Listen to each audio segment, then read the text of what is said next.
Hey, everyone. Welcome back to the podcast. Today, Tim and I are talking about a subject that's very big, and we could talk for hours about this. So maybe we'll do a part two. I don't know. We'll see what you all think. It's about men's mental health. There's been a lot of talk about it in the media, on podcasts, about what's happening with especially men in their 20s today and their mental health. And we've known about, at least in the mental health field, we've known about this high suicide rates. And I think most of you in the lay public probably know a little bit about it as well. But I've been wanting to talk about it because, of course, I've been having conversations with people in our personal lives about what's going on with young men today. So this could be a series, actually. I know that's what right? I was thinking. Yeah, several episodes drilling down. And there's two sides. So there is what I've been hearing about people coming back to faith, men coming back to traditional faiths, which was surprising to me. I'm not that dialed in that I would know that unless I heard it on different podcasts that I listened to or doing my research. I'm like, oh, okay, I don't think I would know that because I just don't know anybody in my personal life or clients who are joining a church. I don't know that. So that's what I've read. Well, you probably know the opposite. You probably know people that have drifted. I know people who have drifted. That is fact. Right. And what I know more about is the isolation, the depression, the gaming, all of that. So we're going to get into that because you and I had conversations with our friends about this, sitting around a couple weekends ago, talking about our friend was talking to a bunch of people in a fitness class and they were shooting the shit while finishing up the workout, and mostly women and moms, probably some grandmothers in there, talking about what they're seeing with their 20-something-year-olds, their nephews, their neighbors, what their friends are saying. Yeah. And it's about a lot of different things, like porn. I mean, that's a big one. And why they're struggling with relationships. So we're going to get into it. Cool. Okay, so men today, they seem to be struggling more than I realize. And what I'm going to do in this episode is I'm going to talk to you about it from a biopsychosocial approach. I'm going to look at it from a biological, a psychological, and a social perspective. And this is going back to my grad school days because I have a master's in social work, and this was at Loyola in Chicago, which is a clinical program that was always from a biopsychosocial perspective that was drilled into our brains. Every paper I wrote, every time I orally or spoke in class or talked about something, every presentation, you had to talk about it from a biological, psychological, and the social perspective. So I'm using that here today when I talk about the research I've done on men's mental health today. So in biopsychosocial is also going to include society, their social lives, and the political climate that we're living in today and how they seem to be and are affected by it. Okay. So all collides to shape the male experience today. Living in the 2020s today, this is 2025, what it's like for them. We're going to look at the convergence of vulnerability, what it means to be vulnerable as a young man today. We're going to looking at porn. We're looking at, like I mentioned, isolation, gaming, religion, politics, and rethinking what it means to be a strong man today. And for those who feel very confused by it, maybe there needs to be some healing. Absolutely does. Yeah. Without a doubt, right? Without a doubt. Well, we have 3 boys. All in their 20s. All in their 20s. Oh, I didn't think about that one. Yeah. Talking about a nice little perfect sample size. We have potentially that. 27, 24, 23. Yeah. And they've been doing okay. I don't going to talk about, without their permission, what they have dealt with. That would be inappropriate and it would be a boundary violation. So I'm not going to do that. But they, for the most part, seem to be pretty healthy individuals. I don't know. I haven't spoken to all 3 of them about this and I can't speak for them, but we can just talk about what we see as parents, what we observe. Well, even if you stay on the plane of employment, relationships, if we don't go any deeper than that with the 3 of them, just thinking about those things and how it's had an influence like on here them. on the podcast. Yeah. You can sort of talk about those things and be like, okay, we've seen some fallout from those big choices they've had to make. Whether they made the choice, they did make the choice, they stood there and didn't do anything, made a wrong choice, potentially. They have made wrong choices that have driven us absolutely nuts, and we have watched them make stupid mistakes. Some of it's a part of growing up. Some of it has been so maddening. Yeah. and we have tried to talk to them. And you and I, we just talk with them either. Yeah. Or you've had the conversation. Yeah. Or I have had the conversation. We don't usually come in together as parents. We have our own relationships, and you'll tell me about a conversation you had with one of them. And we're both like so maddened by a stupid decision they made. Like, you do not understand. You didn't ask us for our insight, and you went ahead and made the decision. And now look what's happened. We have had that. Yeah. And we have said, what are you going to do? You know, I mean, part of it's live and learn. I know there was one big decision that one of the kids made that we were like, that was really not smart. Like, you actually changed the course of your future. Potentially. Potentially, kind of did. And that's been hard for us. He didn't want our opinion. He didn't go to you or me for advice or insights or thoughts, or just didn't want it. Right. What are you going to do? And for the sake of this conversation, it's more about what we've observed as far as the fallout from those things, right? Yeah. It's not a judgment call on our part. Like, we're just parenting and we're doing our best, and they're adults on top of it all. But how they... we're judging. We are judging. We too, kind of are, but yeah, like not... Try not to, but we externally, we're not. Because we have what's best for them, and we have wisdom. We've got 30 years on them. But I know that, remember being that age, and there are times when I've made stupid decisions like this too. And I remember the elders in my life, the parents in my life at the time going, you guys didn't listen. You didn't listen. We had insights. We had opinions about this, but you just shut it down. You didn't want to hear it. I remember having those conversations. Yeah, totally. I remember my dad being upset with me about a major financial decision that I made, and it went belly up. And him saying, I told you. And he was kind of mad at me. I forgot I did this. I guess I was going into some negotiation. This is about buying a property. And I wouldn't let him in the room. He was so upset. Yeah. Because he was the big cheese. He was like the big patriarch of the family. And so I think it was his ego also playing a piece of that. And it was stupid of me because he's like, I was your dad. I could have seen for you what you couldn't see. I made him stay he was so upset because I made him stay in the waiting room during this financial negotiation and went and did it by myself. And then came out and just informed him later. Mind you, I was 28 years old. And it was the biggest mistake, and spent years paying the financial price of this decision I made about this property. Yeah. Years. Like, couldn't pay taxes, had to get on a payment plan with the IRS for years. Yeah.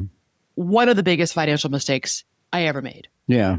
And so for the sake of this conversation. So there you go. So I'm reminding myself of the stupid mistakes I did in my 20s. But let's drill down on that for a second, even though you're not a 28-year-old male, but same concept. Right. Like, how did that affect you from a mental health standpoint? Was there some depression? Yes. Was there some anxiety? It messed me up. You know, I've never spoken about this, never on the podcast. And I don't think you and I have really ever talked about this. Not like this. I've mentioned it. No. Yeah. No, that's what put me into my depression. Yeah. That's what put me into anxiety. That's why I had to go back to work. I was a stay-at-home mom then with 2 little girls. So this was in my first marriage. And I had to go back to work because I needed health insurance. It was so bad. Yeah. It was such a difficult time. So I got a job working part-time. And that was when I started back in the hospital system, and I was in eating disorders. And I did not want that job. But it was a mile from my house. I had lived through an experience in eating disorder in my family of origin growing up. I saw how taxing it was on my parents and on all of us. I didn't want to work with people with eating disorders. I was like, forget it. I've done that before. I don't want to do that again. I lived it. Yeah. I do not want to work with people with eating disorders. But I was desperate for a job because I had no money, because we'd made such my first husband and I, a major mistake when buying this property. And looking back, of course, hindsight's 2020. And my dad wanted to give us his insight. He wanted to give us wisdom, but we really shut him down. It's our ego. And that was probably 3 years paying the price, more than that, because then we couldn't sell the property. I went back to eating disorders, and for like $25 an hour, but I got health insurance, and we needed health insurance because we had 2 kids. And I remember getting in a bad bike accident in the 30 days or 90 days that I didn't have health insurance. When I started that job, hit my head and had to go to the ER. And of course, in the 90 days that I start this job and your health insurance kicks in, I get in a bike accident and hit my head and go to the ER and have a massive ambulance and ER bill. Great. I was like, if it could happen, it did during those times. But anyways, all that to say, that was the 20s. And my husband, we were 28 years old and we thought we knew best. And we didn't want input or advice from the people who were years ahead of us. Dumb. Yeah. Right? Yeah. And It affected both our mental we've health. all done that. But yeah, I think that's more what we want to all hear is like, okay, yeah, it was a dumb decision. You identify that it was. And like, how did it make you feel? Like, how you're right. The feelings that were going on inside of you. And then based off of those feelings, you then had to make some more decisions. There were other choices that you had to make. Going back, getting this job. What are you going to do with that property? Working out a payment plan with the IRS. Yes. You know, working out childcare. Right. Now I had a 2-year-old. I had to put her in childcare. And I had to find childcare for the older one who was only half-day kindergarten. It was a really big deal. And like I said, I haven't thought about this in probably more than 2 decades. So that was in the 20s. And I know it affected my mental health. And I'm pretty much know that it affected my first husband's mental health. It did. And so back to our kids now, I haven't seen anything financial decision affect their mental health. We've seen them make decisions that we disagree with. We've seen financial, we've seen job, we've seen internship decisions that we are like, what are you doing? What are you doing? But they know, for the most part, they do seem pretty well adjusted. I mean, they're all working. 2 have girlfriends. They're doing the thing. They're doing the do. Yeah. One just started law school and he's left one career for a second career in law and started law school. And they seem to be doing okay. But, you know, they're not perfect. And they struggle. They have struggled. I think for today's conversation, I mean, you can look at all 3 of them and they have either are or have had mental health struggles. Well, based off of decisions that they've had to make. And mostly and some just have had mental health struggles. Yeah. But talking about a decision to like go to school, pick a major, go back to school, choose a job versus this job, decide where to move. And then the fallout from that, there's been definitely some anxiety that we've seen in all 3 of them at different times in the last 3 years. And so I think part of that is the air quote the normal part of growing up and just living in the world today. It's so much harder for them. I know they have financial worries about what's going to happen economically and politically in this country. Yeah. So let me get into some of the biological part of being a young man today. Okay. So I'm just going to go over my notes. And just hold that thought because like, I think you just touched on something that's big, like the financial worry because of what's going on in the world. Yes. Like I think a young male, it's huge. It feels some sense of responsibility. It will grow as they get older, but like, how in the world am I going to make this work? How am I going to get married and have a kid? Remember, was it last week we talked on here about hope is not a strategy, and it's important to hold on to it, but you have to have an action plan. So maybe that's something we should talk to them about because hope is not a strategy. And this is what the talking heads in media and podcasting today, they seem to be the talking heads today, podcasters, all of us. And we're talking about it right now that they seem to be less hopeful because they don't have a strategy. They don't know how to put a strategy and action steps together. They don't know how to get out of the mire of all that is around them with debt, especially college debt and live in rent and living today. It's hard for them. It's a different game. It's a different game. Different rules. Yeah. The biopsychosocial framework. All right. So number 1, biologically, here are just a little bit of statistics for all of you. Men, we probably know this, are a greater risk of dying by suicide, often because they choose more lethal means and they delay seeking help, which is a sad and sobering statistic about younger men today. Testosterone-driven impulsivity and stress reactivity intersect with stigma around seeking care. So unfortunately, that's still an issue today, is that there's still an issue for certain populations of men around seeking mental health care. And impulsivity is something that they struggle with probably through their mid-20s. And when they have anxiety and depression, they feel despairing. This is something that we're seeing. And I've seen this for 30 years in my practice. Unfortunately, it's been something. It's awful what people grapple with. Men's mental health and not seeking care and not even knowing the person was really struggling. And then they've unalived or taken their life by suicide. The psychological framework is many men, they grow up, this is so true, with messages equating vulnerability with weakness. Now, you could speak to this because this may be more Gen X, I think, even more than today. So if you show vulnerability, especially to other men, you're a wimp. Yeah. You're a weak dude. Yeah. Like, okay, settle down on that. Or you get teased or made fun of. So what happens is males will internalize shame. They'll suppress their emotions. And sometimes it channels pain. And this is what's safe for them into anger or withdrawal. It's safer to channel the pain or vulnerability or stress or worry into impatience, anger, irritation, or just withdrawal from people around you. Now that's acceptable because that's how men have been raised to behave and to feel that way or to think that way. Right. On the outside, even though they may not feel it on the inside, on the outside. Yeah. I grew up, you could say the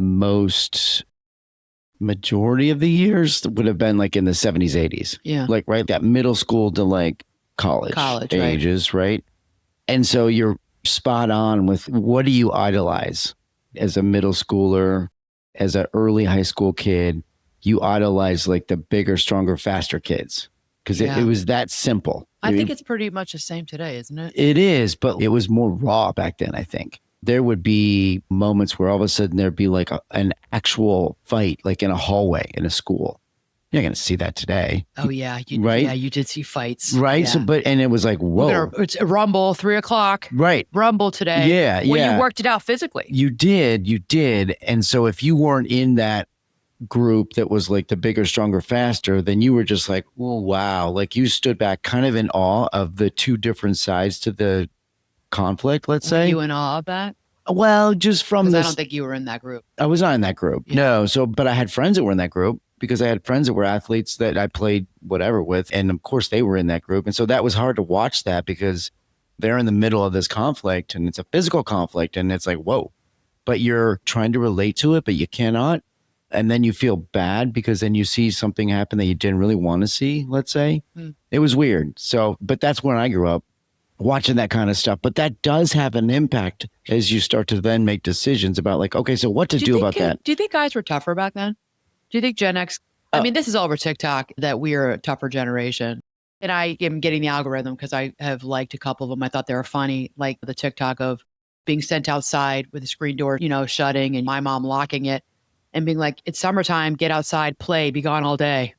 And we were gone all day. Yeah. Riding our bikes around the neighborhood with all the friends. And you wanted water, you drank from the hose. The water out of the hose was the best freaking water. Okay. I'm sorry. It was cold. It was so refreshing. That was how we grew up in the 70s. I think it was the golden era. For me as a child, it was such a wonderful time where you came in for us or 8 kids. My mom would ring a dinner bell. And this is Potomac, Maryland. This is Rockville, Potomac, Maryland, outside of DC. And back in those days in the 70s, it was the boondocks. I mean, there were no fences. Dogs just ran. Well, you knew all the dogs from miles away. Yeah. Dogs ran, kids ran. You heard the dinner bell. You'd be a half a mile away. You'd run home. You had dinner and you'd sit like your butt half on the seat and one leg hanging over the edge because you were eating and shoveling down your food because you wanted to hurry up and get back outside before. So you could play like whatever it we played at night. I forget the name. Kick the can. Kick the can. Because you had to Ghosts in the Graveyard. Ghosts in the Graveyard. That was the best. Anyway, stay on the conversation. Yeah, so that was But wait, let me answer your question. So the question was, were we tougher back then? Yeah. I don't know if you can say that because I don't know that you can have a clear definition of toughness, but I do think you can clearly say more resilient. Yes. Yeah. Every time. Every time. Okay, so the social aspects of men today, and this is going into the history and then up to today, men's friendships have thinned out dramatically. Gosh, I could do an episode on that. It is a problem today that there is difficulty with men finding same-sex friendships. And this has been going on for the past 30 years, really. The research shows over the past 3 decades, people reporting today that they have 0 close friends. 0. Not 1, 0.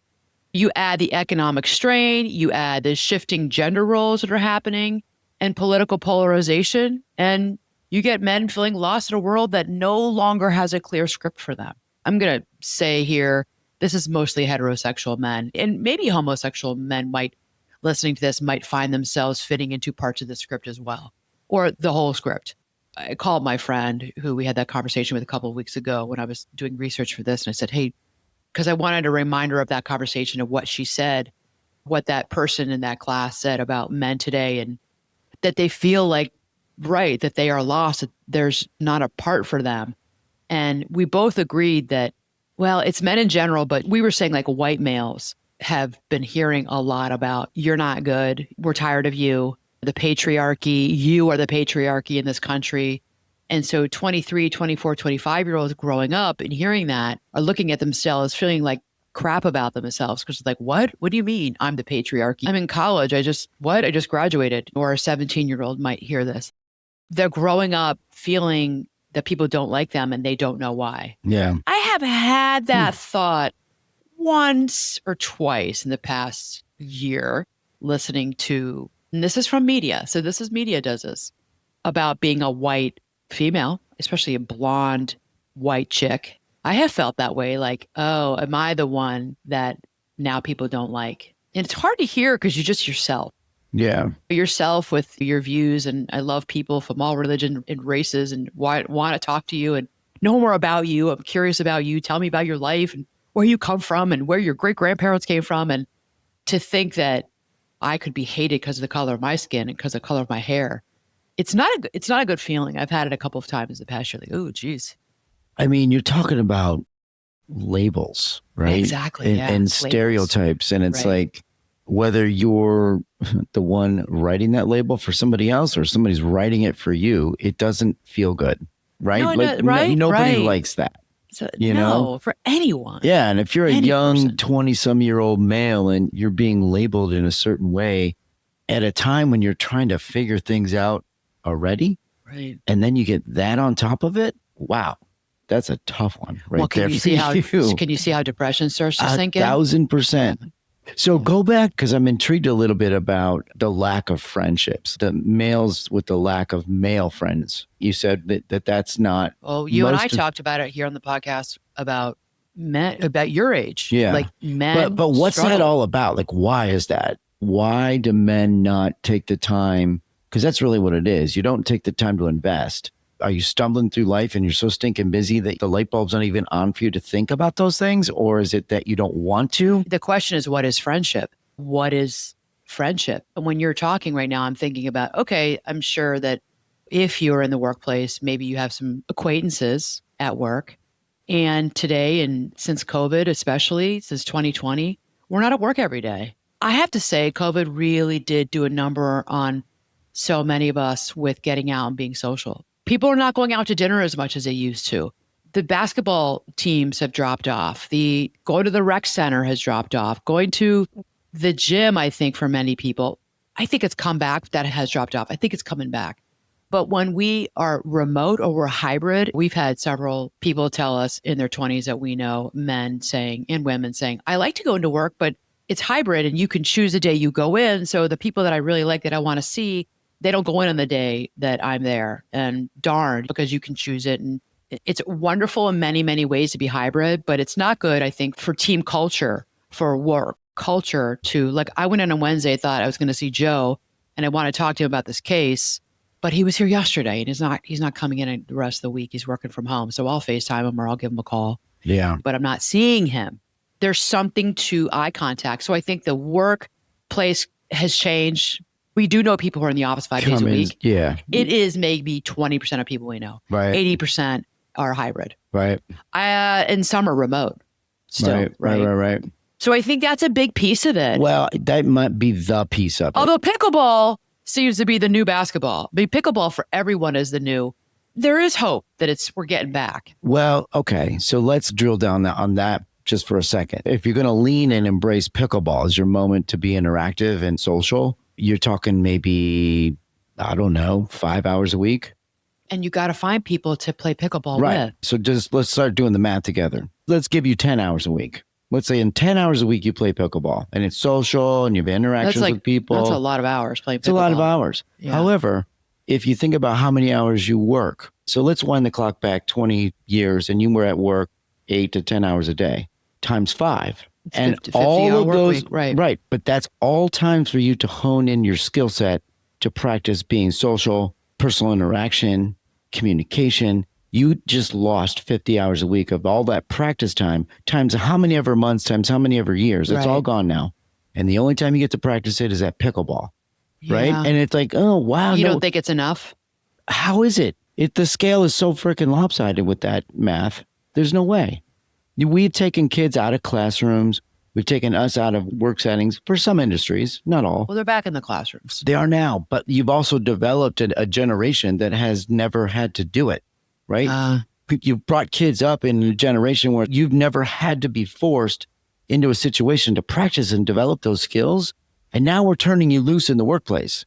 You don't know what you're doing because you haven't had to practice. And I see this every single day. Well, now we're getting into, this is the Gen Z stare. But I wasn't going there. Well, but it's not even just the Gen Z stare. That's a lot of what we're talking about, the Gen Zers. It is. And but it also affects, I think, everybody else. Because now we've gotten back into that bad habit too for some people. It's like, well, now we don't have to practice those skills every day because we're remote. We don't see anybody. So it's practicing the social skills. Yes. Yeah. Of being a human in the world today. Correct. Being an actual social human. Skills. Correct. Learning how to talk. Yes. Learning how, understanding micro expressions of the person that you're with at work or this person you're sitting across from the table with at a restaurant. Correct. We've all lost, I'm not going to say we've all, I'm making a blanket statement there. We seem to have lost the nuances of expression and we are lacking in self-awareness. Yeah. We all can work on self-awareness. 1,000%. Absolutely, we lack self-awareness. How many times have you been walking down the street? You pass ways with somebody in the last 5 years, and there is literally no acknowledgement of human existence that happens. The person just because everyone's on their phone. Well, okay. Because we're on our phones. Okay. I saw a woman, this is like before COVID, because it was in my office. I had a minute. So I was at the third floor and I was looking down at my window. It was bad. Person was on their phone and they walked straight into a light post. Not surprising. Hurt themselves. Yeah. But it doesn't even have to be a phone. You and I walk by people all the time and they are just so blinders on, like they don't even think to look up at you. Social anxiety is huge today. Social anxiety is a real issue that adolescents, teenagers, and young adults are dealing with. They don't know how to socialize. Right, Tim. They've lost the social skills. They have not practiced enough the social skills of being a human in the world today. Yes. Yeah. And then you get into a business setting and then you get into that stare you're talking about. And it's like, it's not all their fault. No. Because they haven't had a chance to practice on how to actually do it. Okay. Yeah. And it's funny because when I called my girlfriend yesterday, we were talking about this and she got kind of riled up talking about it. Again, she works with young people like you do, and she sees it as well. So she sees, like you're in the same field. She sees the same things that you do. And she said to me, Anna, she goes, these kids are always on their phone. She goes, well, why do you think? And she made a good point, which I hadn't thought about. And if the kids are always on their phones, these are the kids who, when they were these cute little 2 and 3 and 4 and 5 and 8-year-olds and 10-year-olds, these cute little adorable kids, what were the moms doing? Mom and dad needed a break. So at 8 o'clock at night or 7 o'clock at night, they were on their phone, or they were in the kitchen cooking dinner and they were on their phones. So they grew up looking at their parents, looking down at their phones, scrolling on Instagram, on TikTok, responding to all kinds of text messages. And I'm like, geez, I think we're all guilty of that. She said, yeah, but that's what they saw. Yeah. They saw it all the time because when we had kids, we didn't have any of this. And then we got our kids' phones. It was like a phone. It didn't have internet. There's no internet. Yeah. So she was saying, I think it's because the parents today whose kids are now in their 13, 16, 20, maybe they were on their phones a lot. Yeah. Well, because think about it. How many times have you seen a kid? I don't know if it's been in the last couple of years, but over time, in the last 10 years, let's say, how many times do you see a kid get squirrely? And what does mom do?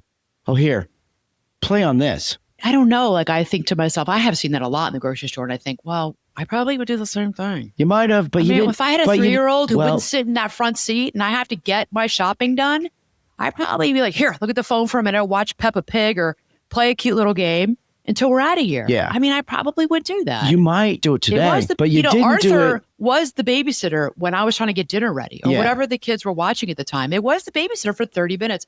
I did keep an eye on it. I was very mindful. And I think parents are mindful of how much screen time their kids get. I really do think parents are. Yeah. So I don't know about that. I don't know. We can debate, and you all who are listening or watching can think for yourselves back and forth about, is screen time something that parents are pretty good about? Is it something that, just like we had to be with television watching, or like my friend said, she thinks that parents are just on it because unlike putting my kids, plunking them in front of a TV, like down in the family room or in the kitchen when I was getting dinner ready. Arthur's over, or whatever show they're watching is over, Teletubbies is over, turn the TV off. Now we are looking at our phones and they're watching us look at our phones for just 2 minutes. Sure. Or just for a minute. Yeah. Or just for 5 minutes. That's what's different. So it's not so much how much screen time we let them have. They're watching the messaging that we're giving to them because we're always on our phones. Maybe that's it. Yeah. Okay, we got to get back to my And also, I think here. it's not only just the message that you're giving them, but it's also the time that you're taking away for them to be interactive. You're replacing interactive communication, personal development time with screen time. Yeah. So it's a double whammy. It's a double negative. Yeah. It's 100% double negative. All right. Well, let's get back to the topic about men, boys, and we're going to go into a little bit of masculine vulnerability. So what is that? So we're talking about masculine vulnerability today, 2.0 versus 1.0. So masculine vulnerability for males, 1.0. And this has changed over the many, I would say, maybe not many decades, but in the past decade, giving men or boys or young men a permission to cry, their permission to show vulnerability and to cry. Vulnerability 2.0, which is today, is showing men how to use vulnerability as a strategy. So, as a strength that deepens their relationships, it prevents burnout and builds resilience. So how do you take that masculine vulnerability, showing your underbelly, but using that in the workplace and in your personal life for deepening relationships with people, with your friends, with your girlfriend, with your boyfriend, with your parents, maybe with your colleagues when it's appropriate, preventing you from burning out because you're expressing deeply how you're feeling and what you're thinking. Now, there's times I know people are listening like, okay, right, Anna. Yeah, there's times it's not appropriate. There's times you're not going to do that. It's the awareness and the allowance that you can show vulnerability and you can use it as a strength. And that is where resilience is today. So you talked about earlier us running around the 70s as little kids and duking it out after school and, in the smoking area, there's a rumble outside school and kids fighting it out. You said, yeah. And all the things that we did solo without parents and teachers around, that helped us build resilience. Today, the thinking is that vulnerability 2.0 is showing how you feel, expressing how you feel and what you think in a vulnerable way, in a way that you're not embarrassed. You're not like, oh my gosh, I'm like such a wimp. It's not cringy to talk about what you really think about something. That makes you a resilient individual. Yeah. And that you can withstand that people might be like, okay, the eye roll or the, oh, please, I have no time for that. Especially if you have a Gen X boss, that's going to make you resilient. You can push back and you can resist against the Gen X boss who's like rolling their eyes at you or like, okay, let's moving on now, because that's what they're going to face. And how do you show strength? How do you show resilience? That's your vulnerability today. Yeah. Does that make sense? Yeah, it does. I know you're really absorbing this. I don't think you. I'm with you. So vulnerability is not weakness because maybe you're not doing it yourself because you are a Gen Xer. Maybe you're not showing your vulnerability because it's not weak. It's considered a strength today, that it's emotional intelligence, it's leadership, and it's intimacy today. And this is what leaders in companies are looking for. Yeah. So I think that I've got people that work for me that are all ages. They're my age, all the way down to our children's age. To me, and even younger than our kids. Yeah, 10 years younger than our kids. And I think for me, I embrace a little bit more the developing of those relationships because you need to go to the level of the person. Like you just said, if I'm talking to somebody that grew up in my era, it's just common knowledge of how we relate to each other. If I'm talking to somebody who's 20, I will have already had to have done, which I've done so much of it, homework on what is the best way to talk to somebody like that in a business setting, right? We're going to have to somehow meet in the middle, although that's not a shared strategy, let's say. Someone who's 20 doesn't always think they need to meet somebody else in the middle. And somebody who's 50 doesn't always think that they need to meet somebody in the middle. They think, oh, it's all my way because my way's best. Yeah. Right? On both sides of this conversation. So to be able to like coach somebody up, to be open to the idea of let's find a way to meet in the middle for the betterment of everything, to make you better as a 20-year-old. Because I'm coaching you right now so that when you become my age, you're the next coach. Yeah. But then I think if you don't do that, then you get all of this stuff that starts to build up inside of you, and you do become resentful. You become a little angry As the employer? as the employer. And I think also as the employee, you're like, my boss doesn't really care to like come and have a conversation with me at Because my. I want to show my vulnerability. Yeah. Athletes, leaders in the workplace, veterans, they're starting to reframe openness, which is vulnerability, as mental toughness. Mm-hmm. And so that's the paradigm shift in thinking that we're looking at today versus 10 years ago. That being open, expressing how you feel, expressing what you think, showing vulnerability, but I'm not sure. This is something that I have to work on. I haven't completely sussed this out, but I do wonder if, will I be able to do this? Will we be able to do this? Just a little bit of opening up that door to openness about, okay, we want our employees, we want our colleagues to be confident, but when you allow them to show vulnerability, there is confidence in that. Yeah. Does that make sense? It makes sense. And you're just. It is a shift in thinking, though. It's not a shift, it's a flip. You're talking about something that's flipped completely on its head. Because if you're 50, 60, you grew up with just the opposite mindset. Right. And now you're in a world where the mindset you're describing is the norm. Yeah. And so now you've got people that grew up way back when who have a mindset that's the opposite, and they're trying to work with somebody who grew up with this new mindset where it's appreciated to show Right. vulnerability. And so now you got to blend that together, right? How do you do that? That's the challenge. This is a big conversation. And I have lots to say about it, especially in the workplace, but we've got more to get to. So I'm going to stop here. So here's your power move. Here's the question for each of you for this part of this episode. I want you to ask yourself, where in my life am I confusing vulnerability with weakness? Where in my life am I confusing vulnerability with weakness when it might actually be the gateway to deeper strength for me? Big question. I'd go back and write this one down. You almost have to write this one down. That's a big question. Where in my life am I confusing vulnerability with weakness? Yeah. When it might actually be the gateway to deeper strength. Yeah. Okay. So that's something like a journal prompt. You could really spend some time on that. I think that's a question. I mean, if you're a leader in your business, I think that's a question you bring to your team. That's a roundtable question one day where you sit down and we just, all right, all the things that are on the business agenda today, close your books. This is the question. We're going to talk about this today. And I'll bet you that would be stimulating. Yeah, absolutely it would be. We are going to talk about one more piece, and I realize there's so much more to talk about that, Tim, I think we're doing a part 2 because there's so much more to say here. We need to talk about faith.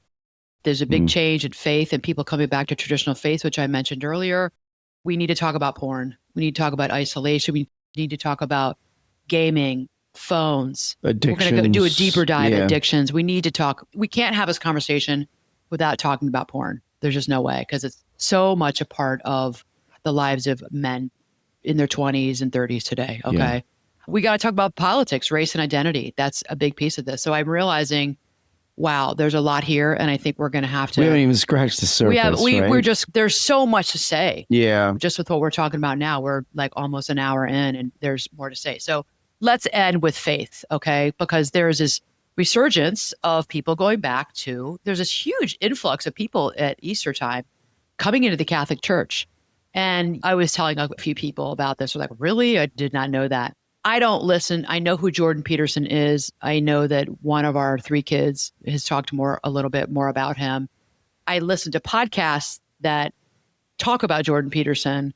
I've heard him once. I heard him once many years ago, like 5 years ago, but he was being interviewed by Bishop Barron. And I didn't really understand. I didn't know who he was. I just know he started crying. And he was like crying and weeping at times throughout the interview. And I'm like, who is this guy?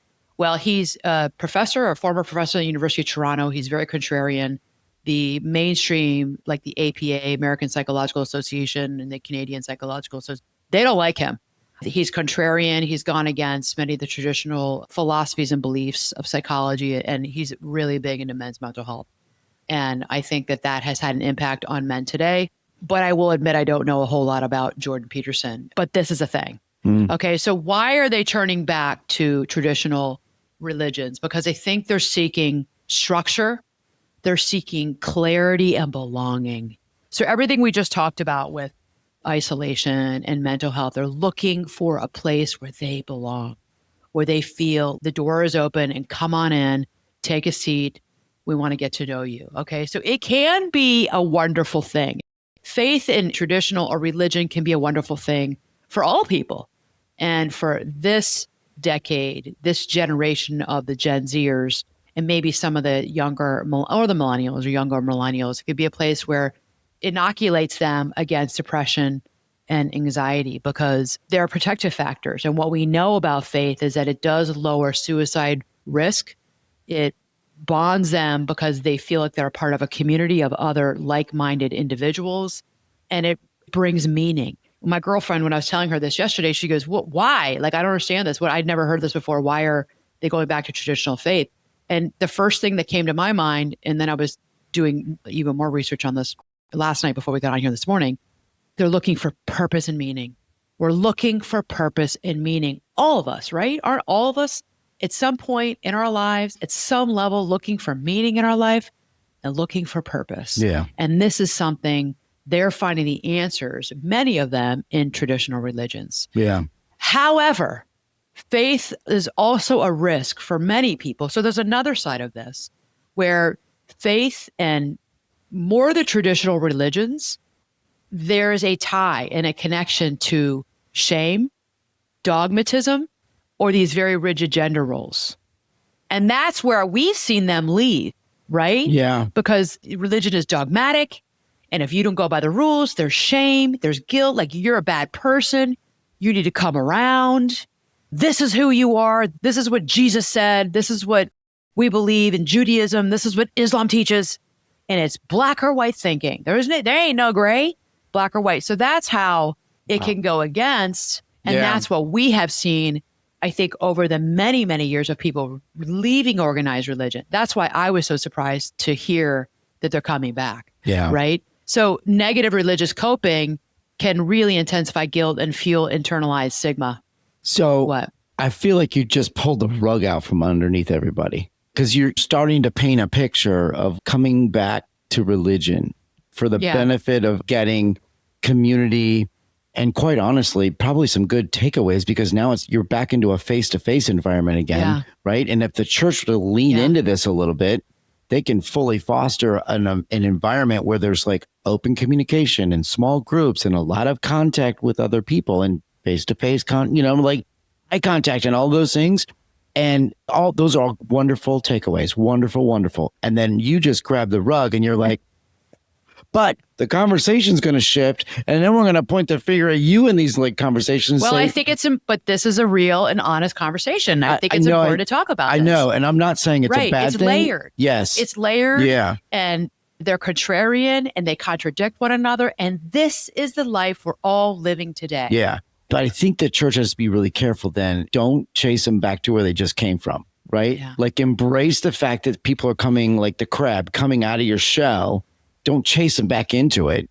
Like take it slow, mold them a little bit. There's going to be some massaging that needs to be done, right? To kind of help them understand like, this is why you're here and this is why it's important to be here. Right. And it's like, we don't want to shame you. We don't want to make you feel guilty. And I bring this up on purpose because this is what they are dealing with. Faith can be a scaffolding for resilience. Think about a scaffolding. 100%. It can be a scaffold for resilience, or it can become a cage of shame. Like you're bad, you're wrong, that you now have joined this religion and you're here and now you're in your small group or you're getting to know people, you're in a men's group and you're starting to say things. And people are like, well, that's not really what we believe. That's not really what we, okay. Is there an openness to other thoughts? Is there an openness to other opinions? Yes. You want to keep them in. You want to just push them out because of your dogmatism. So yes, I don't have the answer because I was surprised as well by that they're going back to faith. So maybe many of these people, these young men in their 20s and early 30s are looking for dogmatism, looking for structure. Maybe they are looking for the rules. Maybe they are looking for something that's a little bit more black and white than all the gray. I don't know. I don't know the answer to that. Those are good questions. Those are all good questions because you don't really know for sure what drove them to this decision. I have to Right. say, personally, I have lived under dogmatism. And there are times in my life that it has been comforting to me because I've needed it. I needed to turn my brain off and I needed to live in the black and white and be told this is right, this is wrong, this is a sin, this is not a sin. And then when I've grown out of that for different reasons in my life and maybe in an emotionally and mentally healthier place in my life or just the changes as the years went by that no longer worked for me. And I found that, well, okay, well, we're not changing. You're going to have to change and come back to how you were with us, or you're going to have to leave, Right. or you're going to have to go find something else. Because I was just listening to a podcast yesterday. It was Rich Roll, and he had on two guys, the Mythical Moment or Mythical Morning. They're very big YouTubers. They're two former Christians, and they said they're no longer Christians.